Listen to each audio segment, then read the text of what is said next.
Welcome to Wake Up the Echoes. I'm your host, Tony Simeone. I am so excited to have you for what should be a great season here on the official show of the Fighting Irish, presented by TireRack.com. We've got 3 head coaches, Marcus Freeman, Micah Shrewsbury, and Niele Ivey, and we're going to do things a little bit differently than we've done in years past. We're, of course, going to talk about all the stuff you see on the field and on the floor, but we're also going to talk a little bit about what makes these coaches tick away from the game. So it should be a great time. We had our first episode this week. We talked with head coach Marcus Freeman. We talked to, of course, the big man on campus, Sam Hartman, and we're also going to hear from Mike Golic Jr. Additionally, you're going to get a chance throughout the year to ask a question of our special guest, and Mike had a chance to answer one of those questions on this show. So make sure you send in those questions. Also make sure that you download and subscribe wherever you get your podcasting content. Additionally, if you're watching, check out this new studio. I mean, this is phenomenal. We've got some Easter eggs all throughout this facility. It's going to be a great time. We also have some playing cards. We're going to play some cards with Coach Freeman this season, I promise. He's going to teach me Boo-Ray, and by the end of the year, I'm going to take some of that money out of his bank account. So, without further ado, let's get to head coach Marcus Freeman. All right, Coach, trying something new this year. Going to do this as a podcast instead of a TV show. Looking forward to talking to you, maybe covering some topics away from football as well as football. But I want to ask you first, do you listen to any podcasts? I do at times. You know, maybe not so much in season. On a walk or a run, maybe. You know, when I have some free time, I'll put on a podcast. But sometimes I'm listening to an audiobook. There's a lot of different things when I'm by myself that I listen to, but then half the time my wife's with me, so that's our time to kind of talk and connect. Yeah, you don't want to drown her out with the podcast. That's right. All right, we're going to talk a little football and then kind of branch out. So let's talk about this past week. We're 2 weeks into the season. Everyone was talking about Sam. We're going to get a chance to talk to him a little bit later, but from my vantage point, he's quarterbacked, I think, 12 drives, and you guys haven't punted yet when he's been on the field. So just, has he been as good as you expected, better than you expected? What's your assessment of Sam at this point? You know, I don't know if I had a ceiling for what my expectations were for him. I think he's done a tremendous job from the moment he decided to come to Notre Dame till now of just handling all the different things that have been thrown at him. He is a mature young man, and he is an excellent football player.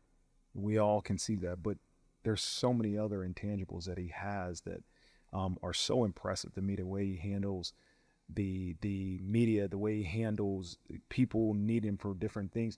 Shoot, we had him. He was the fishing coach for my kids. You know, my kids wanted to go fishing, and he was their fishing coach. And so he is just an awesome person. But he is really just done a great job in his transition here. How has he made your job different then in year 2? I just get the sense like having him as the quarterback just makes the head coach job, I don't want to say easier, but just different in year 2, right?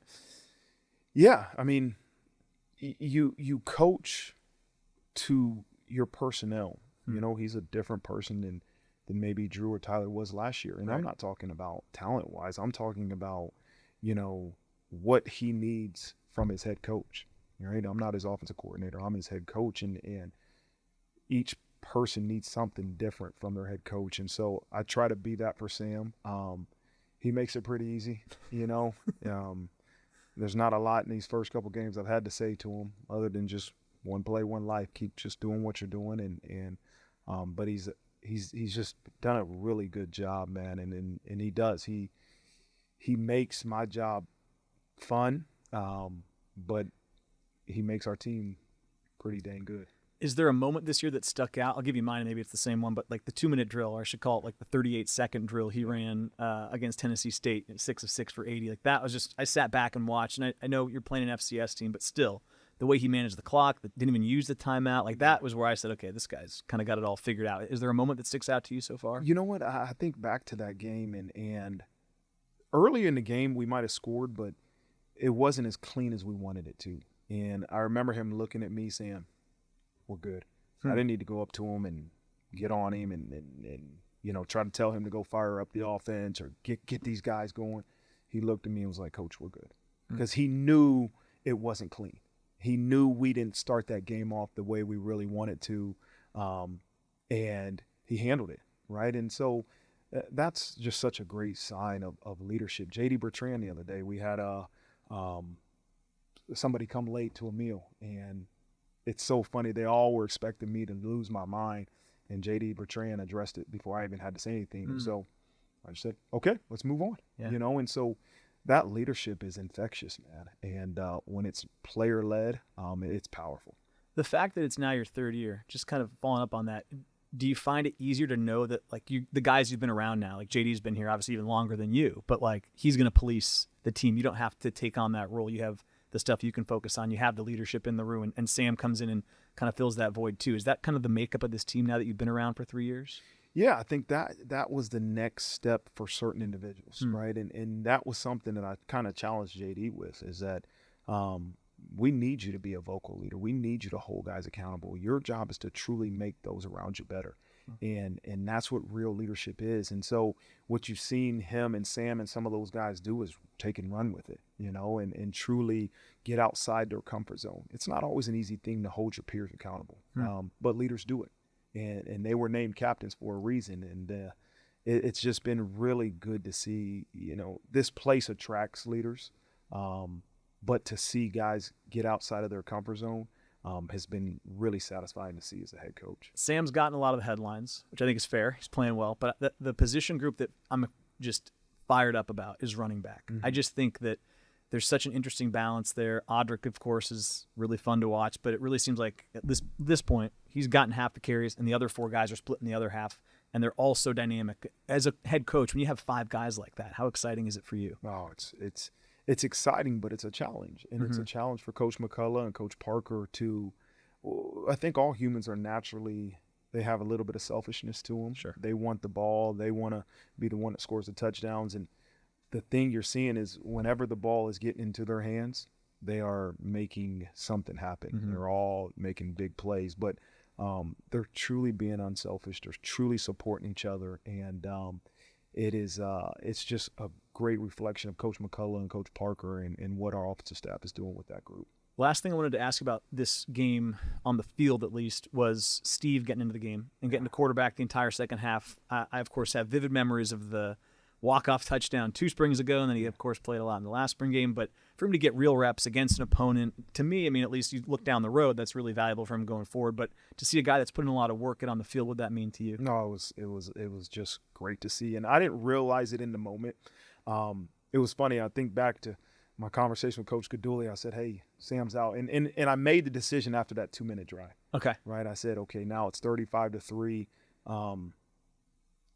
I want to get Steve in meaningful minutes. And Coach Gaduli was like, just 1 series in the second half? I said, nope, get him out. And I said, put Steve in. And I wanted Steve – there's a little bit of pressure on you when you go out and you're the quarterback for the second half. Like, you know, it would have been a little bit different if Sam comes out in the second half and scores on that first drive. And now I wanted pressure on him to come out and start fast. And, you know, when we watched film as a staff on Sunday and to see some of the checks he was making, recognizing what the defense was doing on the first 3rd down, he sees a corner blitz, he throws it out to JT, and Steve played really, really well. And he took a couple hits, stood up, and I was really happy for Steve and the confidence he gave me and our staff and our team. You know what? He did a really, really good job. Let's talk about Tennessee State. It was a cool weekend for a lot of reasons. I think, obviously, first HBCU coming on campus. From my standpoint, when I was with men's basketball 2 years ago, or doing the radio games, we went to Howard and played on an HBCU campus for the first time ever on Martin Luther King Day. So that was pretty incredible, I thought. And I was talking to Ryan Harris on the radio broadcast. This obviously felt very different because you're bringing one on this campus, but kind of the same vibe, same energy about kind of what it meant. You as the head coach, just what did it mean to play that opponent for the first home game of this year? What were your takeaways from the weekend? Oh, I thought it was special. I thought it was just a special weekend for both institutions. You know, anytime you got a chance to make history, I think that's something that's really special and that I was so grateful to be a part of. And then, you know, as you look at my personal relationship with Eddie George, there's actually 2 other coaches on their staff that played football at Ohio State that one I played with, the other one I know really well. And so to be able to share that moment with those guys that I have personal relationships with was extremely is just a great moment. And you know what? I just said this a couple of days ago. That team was better than we thought, right? That is a talented football team. And I told Eddie George after game, you have a talented football team that the scheme they did offensively and defensively it took a second for us to adjust to it because it was things we didn't see on film. And I think that's a really good football program too. I heard from a source that your parents were at this game. Is that true? So what was it like for them to be there to watch this game and what it meant to them? Yeah, this was only the second home game my dad has been able to make. You know, he came to the Marshall game last year, and he's never admitted to it, but he hasn't come back since. And so, and my mom's been to a couple. You know, my mom loves to come up here and spend time with the grandkids. That's really why she comes. Yeah. Just an excuse to come see the 6 grandkids, exactly. right? I got you. But it was great. You know, I got a chance I didn't even know they were staying in the same hotel as us, and so I got a chance to see them on Saturday morning. Just spend time.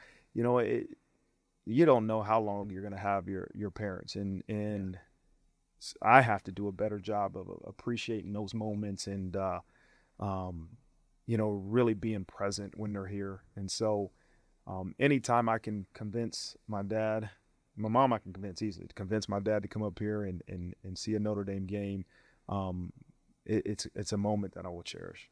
You know, you've talked about it a lot with wanting to be, I think you said it in maybe your first press conference, that you wanted to have your players see you be a parent, be a dad. And I think that was the first time, at least, that I've seen it. Like, I've heard Sam talk about it a lot. So when you hear now one of your players, and he's older, he's probably got, you know, he's wiser and got more perspective than some of these young guys coming in. But as we all get older, we get that perspective. Like you said, like you want to be around your parents more. You want to be around your kids more. To hear him kind of talk about it and I assume have the impact that you're trying to have it have on your players, what does that tell you about what you're doing? You know, it's a reminder of what it's really about. And, you know, we're evaluated off of wins and losses. And that's why you're here, you know. But the impact you can make on young people as a husband and a father and you know, at one day being you know, even a son, right? And that I think someone got a chance to see me interact with my parents.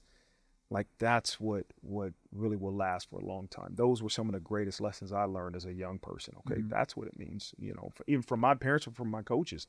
Oh, that's what it means to be a husband. That's what it means to be a father. And those are the things that will last forever. And it's not the things we say, right? And we often think as coaches it's the things we say, but it's what they see. And that's more important than anything. We have to remember these eyes are always on us. They watch everything we do. And we better be making sure we're setting the right example for them. You just brought something up totally off topic. That's the beauty of the podcast, though. So I always think about coaches. Like, I would ask Coach Bray about this because they have 5 media timeouts a half. So he talks to his team for like 2.5 minutes every 10 minutes for 2 hours. Like, do you run out of things to say? And so as the head coach, you talk to them. You said, like, it doesn't matter what you say, it's your actions, but like you have to talk to them a lot. Do you ever find yourself going into a meeting and being like, okay, well, just going to have to wing this one. Like, I don't have anything new to tell these guys. Do you ever run out of stuff to say? Or you always, always have something? Well, because if I don't have anything important to say, I don't have a meeting. And I've done that before, saying, hey, here's the practice schedule, let's go. Because what you don't want it to ever be is that your voice is wasted, right? And so you know the things you say are important, right? And so I have to make sure I spend a lot of time thinking about what I'm going to say. I don't like to go on and on and on because you'll lose them. Now you're just wasting your breath, you know? And so what is the point of this meeting? What impact am I trying to make right now in this meeting? And a lot of it is consistency, because if every time I get up there I'm saying a different message, what are they going to remember? But a lot of times I'm reinforcing the same things. Depending on what situation we're in, I'm reinforcing the same things over and over. And I often say to those guys, don't expect me to say anything different, because this is what I believe you need to be thinking as we take the football field. This is what I think you need to be thinking as we get right within a series and during a timeout. A lot of times it's the same thing, but you know, and those TV timeouts can be pretty long. And a lot of times I just pace, you know, and if, hey, I need to grab the quarterback, or hey, I need to say something. But I like to let the position coaches truly grab their position and get the X's and O's and make the points they need to make. Have you found that become easier here in the year 2? Because I imagine year 1, at least if I was thrust into your position, I'd be thinking I need to fill the air with all of my thoughts and all of my stuff. And like you said, in year 2, you find it easier to kind of know when to talk and when to let the other guys do their thing. Yeah. I mean, if you spend a lot of time around me, I don't like a lot of silence, right? I just don't like sitting in silence with other people around. But again, I'm hopefully, I don't want to say smart enough, but I'm hopefully mature enough to understand I don't need to be the voice every time, right? And that we have a great group of coaches that, you know what, their voices a lot of times are more powerful than mine. I tell them all the time. So we sit in meetings as a coaching staff and I say, these are the things we need to be reinforcing to our guys in our room, because I can have a 5-minute meeting and say these things, but if you're not reinforcing these things in your position meeting rooms, it's not going to be important to the kids. So we have to make sure our messaging is aligned. I want to ask you about 2 weeks ago, Ireland. I got sources all over this campus. So I heard that was your first trip outside of the country other than a cruise. Yeah. Is that correct? Yeah. Okay. So I've made a pit stop in Canada for recruiting, but North America. Yeah, you don't get to that's if you're there recruiting, like that's not really. If you can make it there also by land or by car, I don't think it really counts. Like Canada, Mexico, all due respect, it doesn't really count the same. So Ireland, I know business trip. You guys are there to do a job, but did you get a chance to do anything that stuck with you Irish-wise that makes you want to go back or get back over there? I do want to go. Yeah. I want to go for pleasure. I want to go with my wife and kids and experience it. But we went to a dinner and we had Irish music and dancers, and it was like really cool to see them perform. Our players were getting into it. It was a great experience. The thing I remember the most is the driving, right? The driver being on the other side, wrong side, right? And then how narrow the roads are. Like holding your breath. There's no way I could drive my car in Ireland. And now you don't see a whole bunch of big SUVs over there either, you know, because those roads are so thin. And so, but it was beautiful. There was one day my wife, she said she looked out of the balcony. We were having a walkthrough at our hotel, and then you could see all these hills and green. And she was like, it was the most beautiful picture seeing your team walking through, like doing football stuff. And then you look and you see Ireland behind it. It was amazing. So I hope to get back soon. There's a lot of people I've talked to that have to go on that trip. I was here in South Bend. I love South Bend, but it's not Ireland, and I'm still resentful of everybody that got to go over there. There's a great article about you. I think it was in The Athletic. I think Pete Sampson wrote it about how involved you are with other teams. And I've seen you just on, like, I follow the other team's social media channels, and I'll see you talking to them either before or after a game or whatever it might be. I see you at the basketball games a lot. I look around the country and, like, everyone talks about, and I'm sure it is a difficult job, like how tough and time-consuming the head football coach job is, specifically here at Notre Dame. Why do you get so involved with these other teams? Why do you go to so many events? Why is that important to you? Because it seems to be something you prioritize, to not just go to the occasional game, but go to quite a few, and then kind of, it sounds like, be invested in a lot of these other programs. Yeah, I think number one is I'm a fan.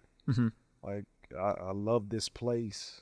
I'm a Subway alum, right? That's what they call us.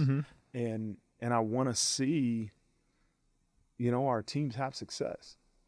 And sometimes I want to go just as a spectator and not the head coach of the football team. Yeah. Right. And I love to watch competition, but I want to see us have success. Now, the second part of that is this place almost, it's not huge, right? South Bend, Indiana, University of Notre Dame isn't this big, huge campus. So we've become kind of a community. The relationships you build with some of those head coaches, you're fans of them. You want to see them succeed. And that's why I want them to know I support them. And I know they're supporting our football program, but I want their programs to know that the head coach of the football team is supporting them too. And I want to see them have success. Is there something you've picked up from a coach in particular in a meeting or a conversation, or just even observing, I don't know if it's a practice or a game, that stuck with you that you've thought was really valuable? Because there's some amazing coaches on this campus that have been here forever.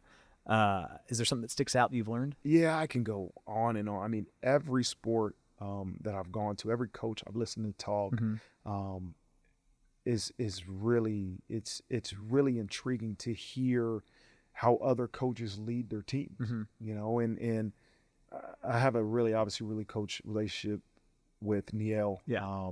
You know, we've spent a lot of time together, and the success they've had is just tremendous. And credit to her for leading those girls. I've really become invested in Maddie's from my hometown in Dayton, Ohio. Oh, I didn't realize that. So yeah. I always cheer for her. But it's just really, really cool to be around them. And then I've spent some time with Muffet. You know? And so to see the dynamics of Muffet to Niele to just that women's basketball program is great.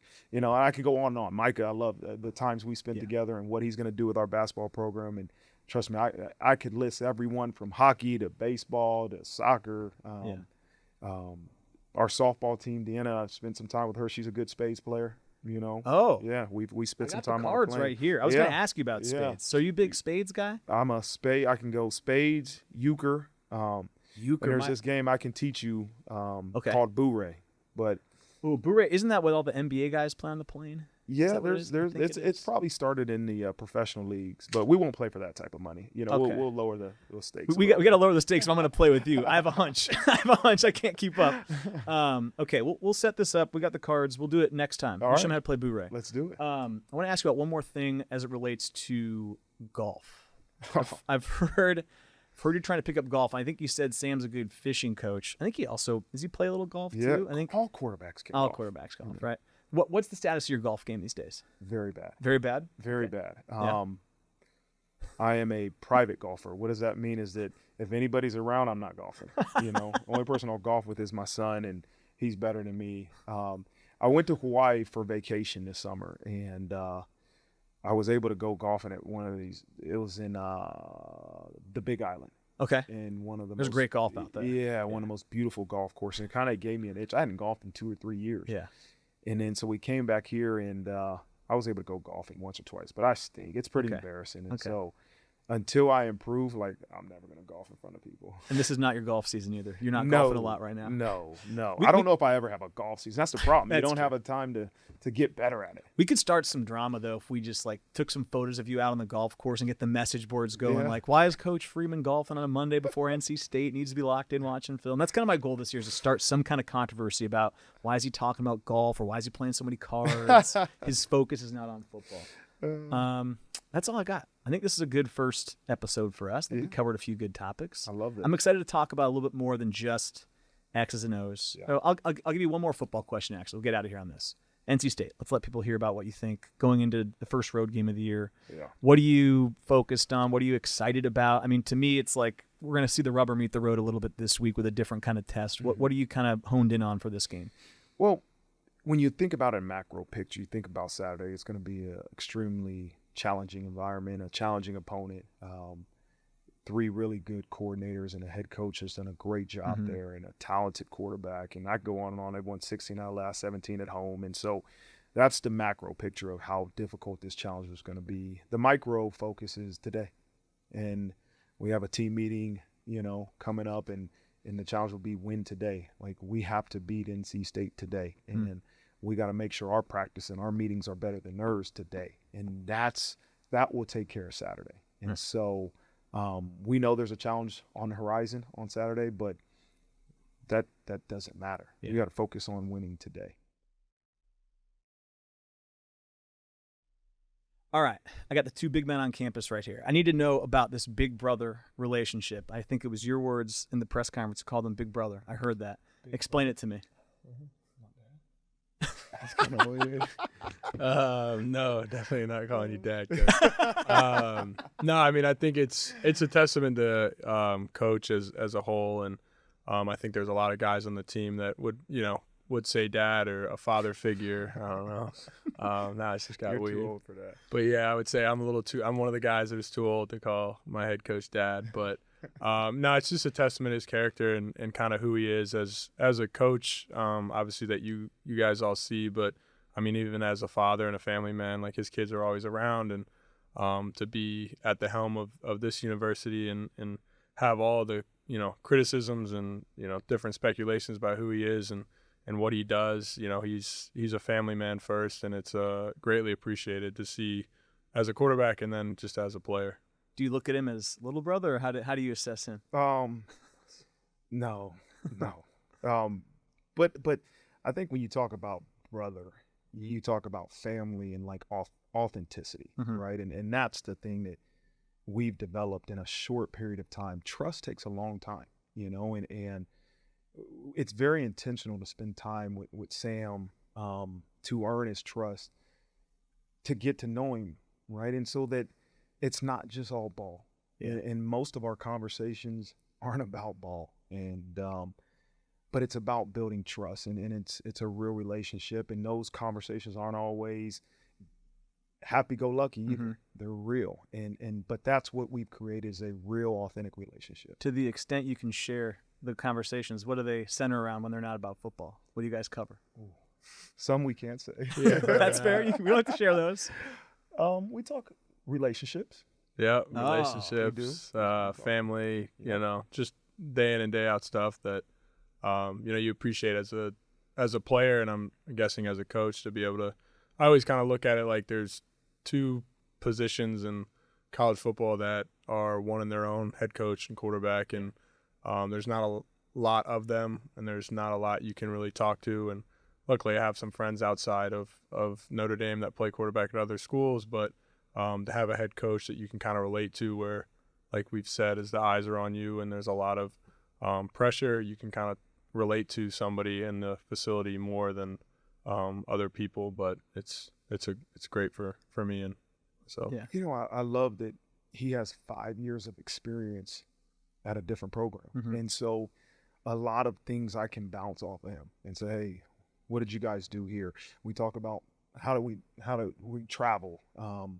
We talk about many different things where I can get an honest opinion, because what you'll see is some people won't give you honest opinions. And so it is probably more of a brotherly relationship, because he'll give me his honest opinions, no matter if I like it, dislike it.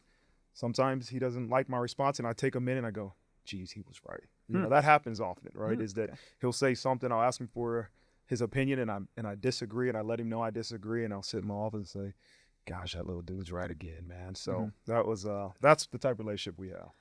I'm curious, do you guys know how you're going to handle adversity together for the first time? Because look, 98-6, like, I'm riding high, you guys are riding high, but it's going to come. Have you guys thought about how that's going to test the relationship? Well, I'll start with this one. Is the way we always handle adversity, is he knows he's got a head coach that has his back. And that's what's most important, is in times of adversity. To me, that's where love shows. That's where somebody that cares about you, that's going to have your back and push you, that's really going to expose itself during those times of adversity. Okay. I'm curious about fishing, because you talked about it when we talked. Are you ever going to get out there and show Coach Freeman how to fish? What's the? He did. Okay. And he caught no fish. Like, he did show me. We were in South Carolina, and he's showing me all these. I'm going to catch this big fish, and he caught nothing. And then I leave, and he shows me a picture of a fish. I'm like, okay. Oh, okay. So. Yeah, but I mean, I've taken his kids fishing. I've done a lot. Just outside of the Notre Dame offices with multiple of our coaches' kids, and every kid that I've gone fishing with has caught a fish. Hence, the only person who hasn't is Coach Freeman. I rest my case. I leave the set. So someone's blaming the tools, listen, not the... He is a much better fishing coach than I ever could be. I'll tell you that. He has a bright future if he wants to be a fishing coach. All right, appreciate it. Fisherman, yeah, I don't know. All right. Okay, Sam, you're here because it's the YETI coldest moment of the week. You're leaping to the end zone. Talk me through the play, talk me through the dismount, and talk me through the coldest moment of the week. Yeah, I think to start off, it was, we're in the red zone. We had a good drive put together early in the game. Kind of knew we had a man look, knew that the pull was going to be there for me on the zone read aspect of the play.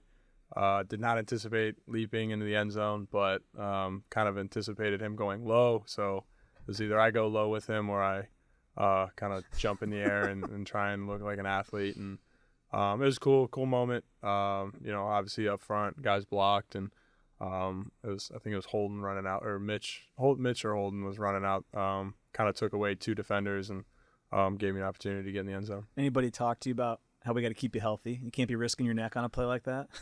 Every play is important, so it is what it is. I want to talk about what it's been like here. First couple weeks in the regular season, first few months on campus. I know you came here for a reason. What's your Notre Dame experience been like? How have you liked it? It's been incredible. I mean, I think the atmosphere, the environment, to start with, everything about Notre Dame that you read about is true. And then the fans, the support, right? The student section staying the entire game, singing the alma mater.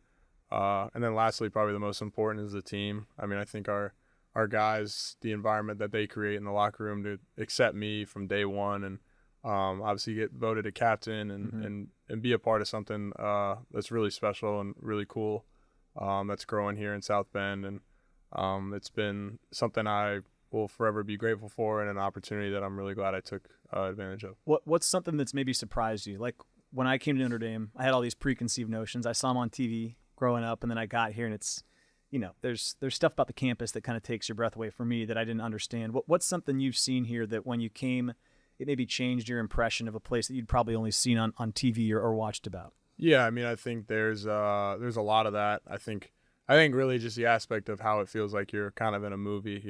When I first got here in the winter months, kind of, late fall and obviously headed into this early spring and late spring, just the atmosphere, right? The Golden Dome, right? Touchdown Jesus, just all the history, all the football tradition that you're now a part of, and can put your name beside, is just something that's you don't really know until you're here and on campus. You've learned the fight song, you know it? I do know the fight song. Can you recite it? I will not be reciting. I will not be an Audric SMA meme for. I'm already a meme, so I need to relax. What's your favorite tradition then that you've found out so far that you've gotten involved with? I mean, I think it is really probably at the end of the game, just the passion and the joy that everybody kind of partakes in, and it's something that's not everywhere, and not all schools have that kind of just tradition. And I think the walk's also really cool. That was my first experience, and the mass and everything was very, very special. Did you get your mom that hug? I saw you said that you didn't get the hug from I got it after. I now know where she is, so I can kind of locate her and make sure that gets done. What's it been like to be on this team? Because I know you're a little older, and you got a lot of guys that are a variety of ages, but you're what, 24, right? 24. And there's 18-year-olds on the team? There's 17-year-olds. 17-year-olds on the team? Okay. How do you relate to these guys? Because I have a tough enough time relating to Gen Z. What do you do? I mean, I think the probably the biggest thing is just working hard. I mean, I think it's like you said, hard to sometimes relate to different guys and different guys in different areas, even your age. But coming in, I just knew that if I worked hard and was just myself every single day, that it normally that gap or that difference kind of goes away, and you kind of get to know guys and get to realize you're not that different after all. What's like Minchie like? I mean, is he are you able to relate to him? I know you guys are quarterbacks, obviously, but he's 6 years younger. Yeah, Kenny's awesome. I mean, he's a little kid, at the end of the day to me, but also makes he's gonna have a great career here, and he teaches me things, I teach him things, and he loves Zach Bryan. So Zach Bryan, if you're listening to this, just I don't know, give him a like on Instagram or something. But I swear I've never heard anyone listen to one person so much and be so obsessed with everything. I think he's been to 3 or 4 concerts, which is ridiculous in itself. But yeah, so it's cool to have somebody like him in his room, and same with Steve. Steve's also awesome, and again, he's young too.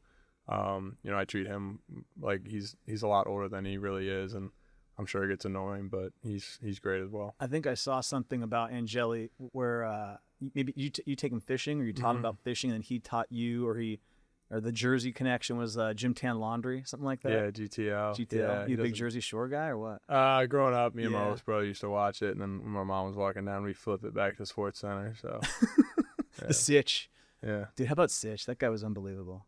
That whole show is just terrible. But. I miss Paulie D. I think he actually does like concerts out in Vegas. Yeah, he's locked in. I need to get back out there. Let's talk about the rib. I've heard a lot about the rib and the necklace. What inspired you to do that? Why do you wear your rib on that necklace? Yeah, I think it's just a sign of resilience, just to show what I've been through, and to keep pushing no matter what's going on. And I feel like it's they give you that. You get that opportunity. I don't know how you turn it down. I thought it was kind of cool at the end of the day, and obviously something I just want to remember for the rest of my life. I want to kind of ask you about your goals here for this year. Obviously, you guys are 2 games in. It's 98-6 is the margin of victory, but I know you guys are pretty focused on just the next game in front of you. But big picture, you came here for a reason. Like what are you hoping to accomplish this year? When you leave, what do you want Sam Hartman's legacy to be?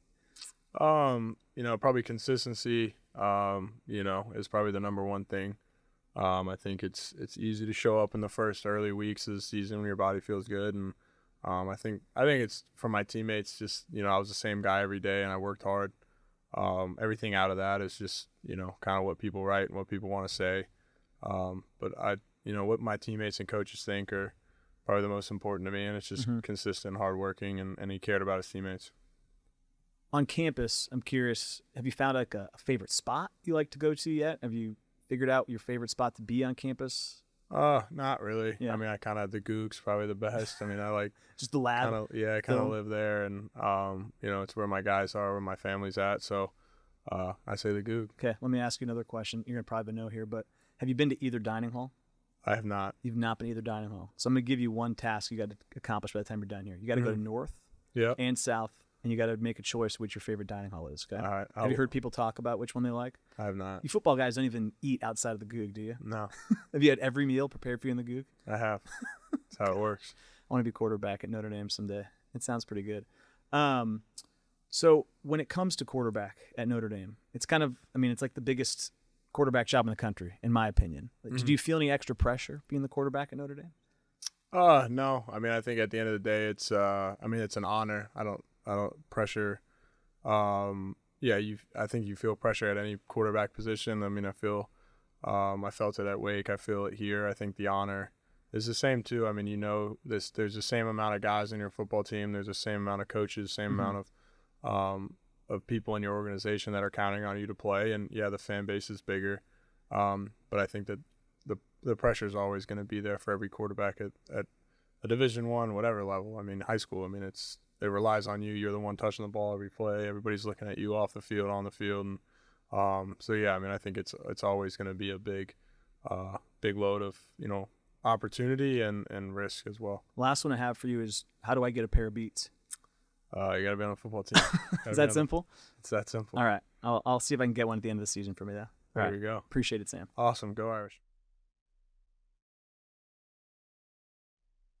All right, we're now joined by a man that needs no introduction to Notre Dame fans, but I'll do it anyway. Mike Golic Jr. is here with us, part of the Gojo and Golic podcast. He also covers a lot of college football on the radio now. Mike, really appreciate you joining us for our first rebranded Wake Up the Echo show. I appreciate you guys having me. Nice to get in on the ground floor of the rebrand here. Looking forward to it.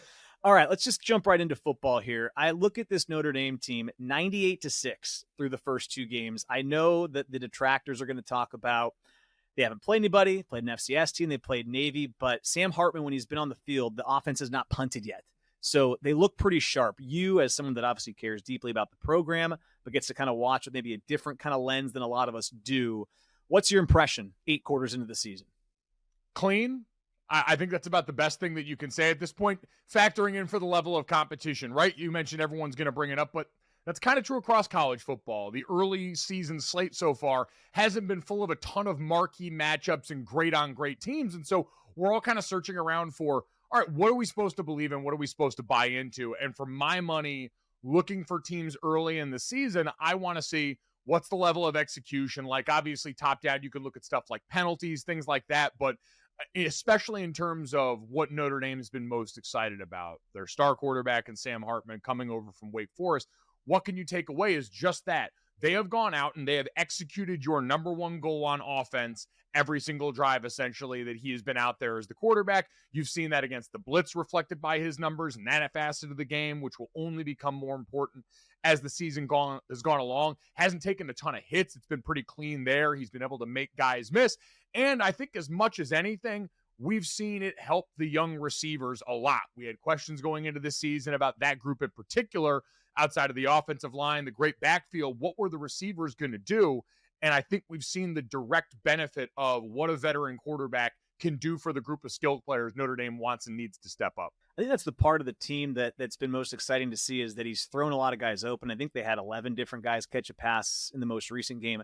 I'm curious, compared to, let's say, 9 days ago when the season was about to begin, where does this team now look like to you compared to where you maybe projected them? I think we all look at the schedule and think there's 3 games that really jump out at you, but do you feel differently about them than you did, let's say, before the season started? Are you more optimistic? Are you about the same? Where do you kind of land compared to where you thought they'd be coming into the year? I think it's hard not to be more optimistic. And it's certainly just as much about those games, right? Which are also going to be opponent adjusted. Ohio State's offense looked like it was still trying to find its final form, breaking in a new quarterback there. Clemson, they're getting ready to play on Monday night with a new offensive coordinator and a lot of newness around that program still. SC is SC. Caleb Williams looks as advertised. Zachariah Branch is going to keep me up at night for the next few weeks. But I think for Notre Dame, the thing I always said going into this season was in year 2 for Marcus Freeman, I wanted to see the floor get back to what we had become accustomed to at the end of the Brian Kelly era. And I could tell you that I definitely feel a lot more comfortable about what Notre Dame's going to do, especially this year. The road ACC games on their schedule that fall into that trap game category. And NC State's a great example of that coming up this week, where because you've not only got a veteran who provides you with so many great answers to the tests on the field, but during the week is going to be able to look at his teammates and say, yeah, I know all about playing these guys. I know exactly what Brennan Armstrong's about. I know exactly what Dave Doran coach teams are about, and making sure no one lets their foot off the gas. I think that's as important as anything. And great ammunition for Marcus Freeman is you've got a leader who understands it's not as easy as just rolling the ball out on Saturday and getting results. It's about what you get Monday through Saturday. Let's talk a little NC State for Notre Dame fans that maybe haven't looked as far ahead at the schedule. This is the first game, of course. I think that's a real test this year. No offense to Navy and Ireland and no offense to Tennessee State, but it's a different breed when you go on the road, like you said, into an ACC environment. When they get ready for NC State, you mentioned Brennan Armstrong, a guy they've seen before. What are the things Notre Dame fans have to be concerned about getting ready for this game this weekend? With Brennan Armstrong, the one thing you've got to be prepared for is he's going to do it both ways. He accounted for a bunch of rushing yards for that team. We know what he's capable of through the air, and he's reunited with Coach Anai, who, remember, his good seasons at Virginia were with Robert Anai as the helm. He was the offensive coordinator last year when Notre Dame played and saw that Syracuse team that was revitalized with Garrett Schrader at the helm. Now Anai and Brennan Armstrong are back together, so I expect that to be a more potent combination. And then defensively, the product under Dave Doran's been pretty consistent since he's been there. That linebacker room from last year, only Peyton Wilson left in that bunch from a three-pack that I thought was probably the best in the ACC. Maybe you could talk about Clemson talent-wise, but that's a unit that isn't going to present a ton for you schematically. You know, they play that, 3-3 stack, that kind of 3-3-5 look, and keep everything in front of you. They tackle really well. They're vicious up front. They've got really big bodies up front to contend with, but it's a veteran team with a sure identity, even though that's changed some since it's no longer Devin Leary at the helm. While Dave Doran's there, you know what to expect, and that points back to Sam Hartman, who has seen this team plenty. I believe has lost his last 2 times against NC State, and knows what a live dog they can be. You mentioned Hartman. I want to ask you kind of big picture about him. It's kind of this one-year sprint with him as the quarterback. I hesitate to make the comparison, but I think about what Joe Burrow did at LSU. To me, it seems like a kind of a similar opportunity here, right? Come to a new school, leave your imprint on it, go out a legend, and maybe go for a Heisman and really help your NFL draft stock. When you look at him as somebody that evaluates the game and then, of course, has the Notre Dame colored glasses, how good do you think he can be? And then really, as you project to the next level, what do you see maybe the next steps he can take, and how high can he maybe jump in draft boards if he keeps playing the way that it looks like he's capable of playing? Yeah, it's going to be interesting. So much of the draft is also about measurables in a way that, listen, Sam's not going to check those boxes the same as a Drake May or some other guys might necessarily, but I think you're also seeing right now, when you coming off just this NFL preseason anecdotally, guys who have played a ton of really productive high-level college football. Aiden O'Connell with the Las Vegas Raiders had a phenomenal preseason. Dorian Thompson-Robinson ends up now as the backup going into the year for the Browns. Malik Cunningham and the New England Patriots and what he did, on and on down the list. I think there's going to be more of an appeal for guys in Sam Hartman's mold than there's traditionally been, because even coming off the ultimate example of that, right, with Brock Purdy and what he did as Mr. Irrelevant this last season for the 49ers, again, not going to overwhelm you with the physical gifts necessarily, but played a ton of high-level football, knows how to operate the system like an adult, and that can go a long way for the right type of roster and the right type of situation. I think Sam can continue to show what he's capable in that regard. Obviously, the offense is allowing him to do some different things and put some different things on tape than he did with the slow mesh system at Wake Forest and what that asked of you. It's unique. Whereas there's a lot more of this, especially with the quality offensive line, with what Notre Dame wants to do in a run game, making use of multiple tight end sets. It looks familiar for people scouting. You always hear that phrase when people are evaluating or scouting. I want it to look familiar. And sometimes there's something to be said for not having to project as much as you can do. Just look and say, all right, well, he's operating NFL things. He's making NFL throws. He's controlling the game in a way you want to see from a veteran quarterback. I think all those things are why Sam came to Notre Dame originally, and I think we've seen them bear fruit already. So the sky's the limit because you've got a guy that is not only incredibly talented, but incredibly accomplished, brings over all that experience, and just gets it. Notre Dame did a great job finding a guy that's such a great cultural fit and understands his role as that kind of player on a program like Notre Dame, where it's more attention and brighter lights than he's ever had on him in his career. And so far, we've watched him handle it every step of the way with incredible grace and poise. I want to ask you about your time here as it relates to that 2012 season. And I want to just use this past weekend as a reference point because I was in the building for the Tennessee State game. There was just a different buzz. And I think it came over from Ireland, the big win. And you just talked about Hartman. I think there's an energy around Freeman too. Just the two of them together. There's a lot of energy. I was not here in 2012, but I just get there's a rejuvenation of sorts around the program. I want to know what it's like to be on this campus when it is going all the right way. What do you remember? And what is it like to be on this campus when things are going about as good as they can? Yeah, it's the best thing in the world. Because listen, I played on a lot of losing seasons where all of a sudden you have that player walk in October and there's not nearly as many people outside of the Basilica when you're leaving Mass on game day as there were week 1 or week 2 when there was still so much hope. When it goes well, there aren't many places more fun to be than Notre Dame, and especially being the Notre Dame quarterback. You have, people waiting for your autographs outside the Goog. I remember we came back. We had a little break in the action before bowl prep, getting ready for the national championship. And I landed at my gate back in South Bend, and there were people that must have bought plane tickets to get inside security that were waiting at the gate when we got off with memorabilia for us to sign. And that's part of where you just start to pinch yourself, where that becomes the everyday thing, that noise where, hey, College game day is going to be showing up at a lot more of your games when things are going well. That buzz around campus on a Friday, it's going to be a lot harder to get over to the dining hall, to get to the places to see your family on campus because of what's going on there. And the difference, I think, between the team now and the team we were then is a lot of us were learning that for the first time back then. We had been a 6-win team, a 7-win team, maybe an 8-win team during my years prior there. And so we were learning not only what it took on the field every day, work habit-wise, what you had to do, that myopic approach to be successful when you stepped in between the white lines, but you hear all the time that stuff about ignoring the noise. It gets real when the noise gets turned up that loud. For the players and the older ones on this roster, a lot of them had been around a lot of high-level winning football towards the end of Brian Kelly's years and in this transfer into year 1 with Marcus Freeman. They're a little bit more aware of having to deal with everything that comes with being a top upper echelon program that I think we were back in 2012. I got one follow-up before I ask you my final question because you brought up the dining halls. I'm going to ask, it's going to be like a running thing here on this show. I'm determined to get some answers because I have a preference, but I won't lead with it. Are you a North or a South guy? Man, finally, we're getting to the stuff I want to talk about here.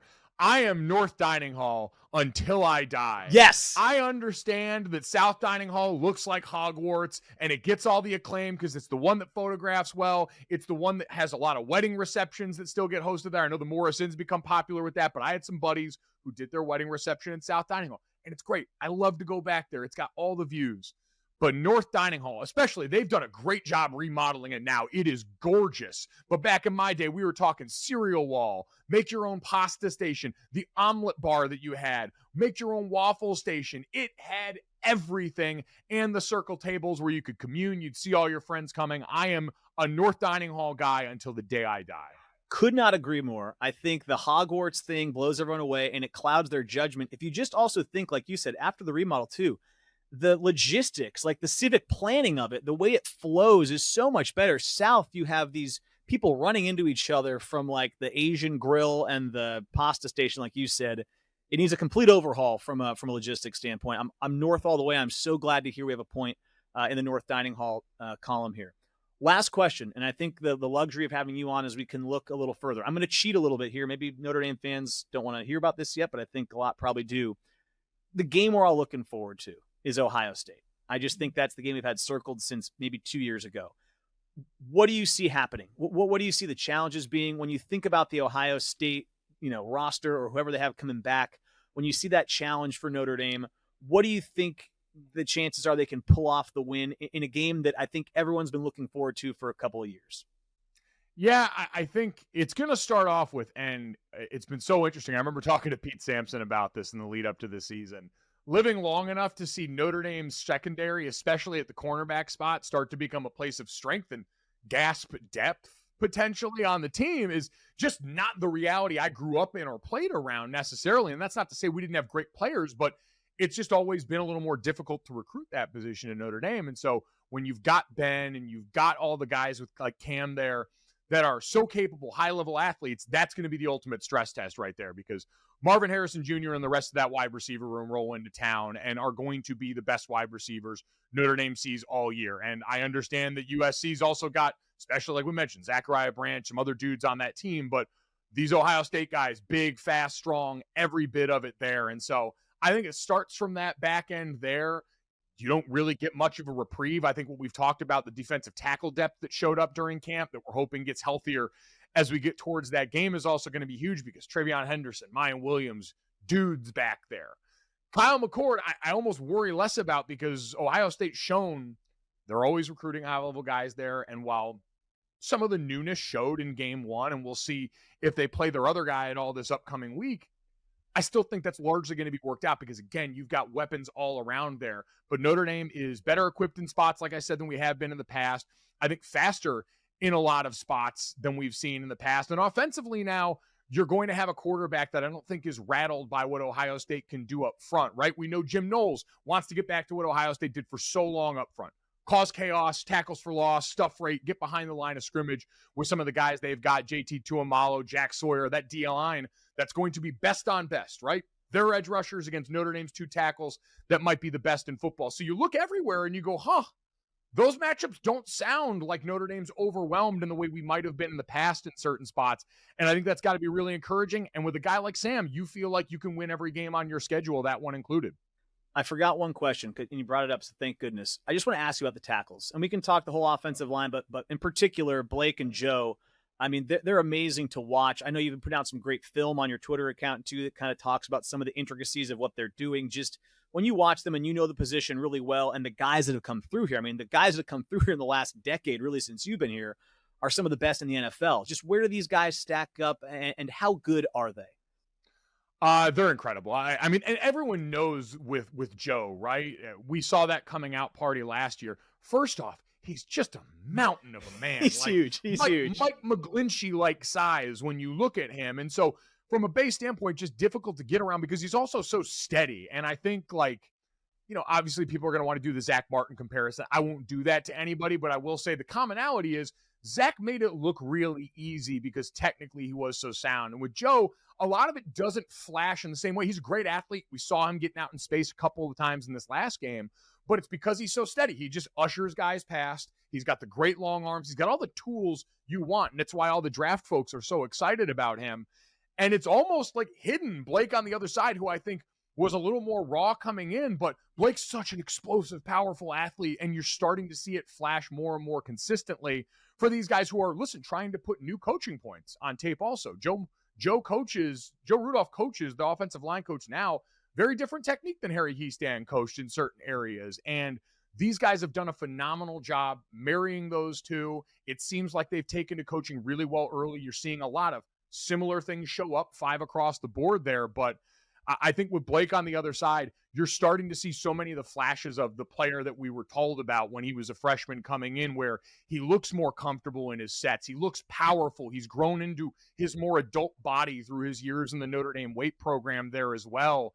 And so watching him put it all together has been really fun on that other side opposite Joe. And I just think they're both very different players, but the bottom line is you end up with two of the best tackles in football while you're trying to break in two new guards that are doing well in early reps here and going against lesser competition. They'll get more of a stress test soon, but with the way the offensive line's situated, so much of it is working together. And so having not only two veterans, but two incredibly talented players at tackle, and then a veteran in Zeke Corral in the center spot who's played really good ball so far this year too, I think is a great setup to help those guards along as we go further into the season.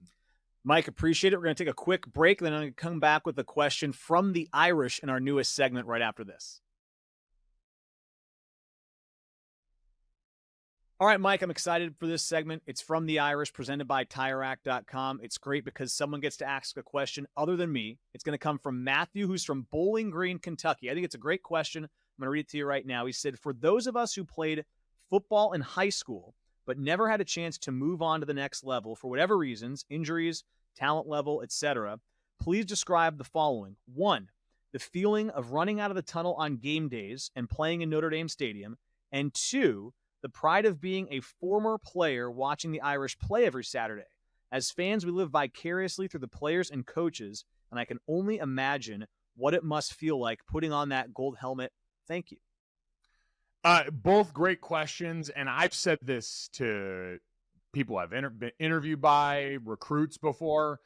The most potent drug on the planet is getting to run out of that stadium's tunnel, especially for me as someone who grew up a fan. Like I'm like everybody else. And then I grew up a huge Notre Dame fan. I watched that team every weekend. And so I got to live out a dream going there, following in my dad's footsteps, being at the place where him and my mom met, but getting to go out there and to feel that energy in the stadium and to know you now get to see it from the vantage point that you've dreamed about your whole life. I remember the feeling the first time I got to run out of the stadium with my brother when he got there the following year, my sophomore year. It's something you'll chase for the rest of your life. And so far, I haven't found, right? Like I love going to call college football games now, whether it's on TV or radio, because you get some of that same game day energy. I still get chills when the national anthem's playing. I still get fired up right before that opening kickoff, but it's not quite like knowing once you cross that line, it's you going into battle. So it really is one of the most unique experiences I've ever been a part of. And then the pride from the former player side, I think, is twofold because I still watch the game like a fan. I mentioned I grew up a fan, and I thought, surely, going through, getting to be a part of the game plans, affect the outcome of games, I'll be so much more calm on the other side of this. I'll have a measured approach to my fandom. I'll be able to watch with a discerning eye and less emotion.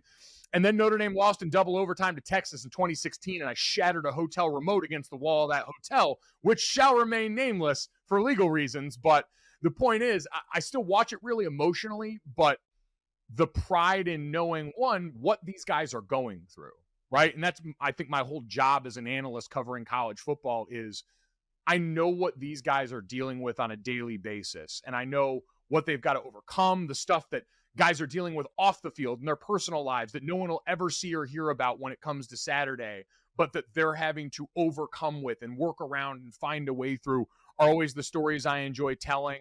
In Notre Dame specifically, what we know the academic standard is and the class load there, and just getting to go back. I'm fortunate to still get to interact with young guys that are a part of the program. This offseason, I got to go to the Notre Dame Athletics Summit in Colorado Springs and meet Benjamin Morrison there and talk with him for a little bit. And you see these guys are the same type of player that I would have played with back in the day. There's such a great through line through the ages of Notre Dame players that I meet from the 70s and 80s who played with my dad, my uncles, and the kind of guys you had then, and the guys that are still there now who, on and off the field, make you really proud to be associated with the university. So I think that's the coolest part, is getting to go back and still see firsthand, all right, it's the same kind of guy they've been recruiting there forever, and they're getting better football results again out of the equation, but it hasn't been sacrificed by the kind of person that you get to deal with there.